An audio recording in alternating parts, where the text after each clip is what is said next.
వారానికి ఒక్కసారైనా మన స్కిన్ ని ఎక్స్ఫోలియేట్ చేయాలి. ఎందుకంటే అది మన స్కిన్ మీద ఉన్న డెడ్ స్కిన్ ని రిమూవ్ చేస్తుంది. సో మనం డైలీ యూజ్ చేసే స్కిన్ కేర్ రొటీన్ లో వాడే ఇంగ్రీడియంట్స్ అనేవి బెస్ట్ రిజల్ట్స్ అనేవి ఇస్తాయి. మనం కెమికల్ ఎక్స్ఫోలియేషన్స్ యూజ్ చేస్తే మనకి డెడ్ స్కిన్ రిమూవ్ అవుతుంది అండ్ జెంటిల్ గా ఉంటుంది స్కిన్ మీద. అండ్ అదే కాకుండా ట్యాన్ ని కూడా రిమూవ్ చేస్తుంది. కెమికల్ ఎక్స్ఫోలియేషన్ లో ఉండే AHA డెడ్ స్కిన్ ని రిమూవ్ చేస్తుంది అండ్ ట్యాన్ ని రిమూవ్ చేస్తుంది. ఈ రెండు చేయడం వల్ల మనకి పిగ్మెంటేషన్ ఉన్న డార్క్ స్పాట్స్ ఉన్న తగ్గిపోతాయి.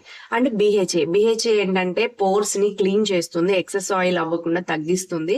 అండ్ దాని వల్ల మనకి బ్లాక్ హెడ్స్, వైట్ హెడ్స్ అనేవి తగ్గుతాయి. అండ్ PHA హైడ్రేట్ చేస్తుంది ఇది స్కిన్ ని. అండ్ మనం ఎక్స్ఫోలియేషన్ BHA వల్ల డ్రై అవ్వకుండా స్కిన్ ని కాపాడుతుంది. మీకు మంచి బెస్ట్ రిజల్ట్స్ కావాలి, స్కిన్ లో గ్లోయింగ్ స్కిన్ కావాలంటే వీక్లీ వన్స్ మాత్రం ఎక్స్ఫోలియేషన్ చేయండి.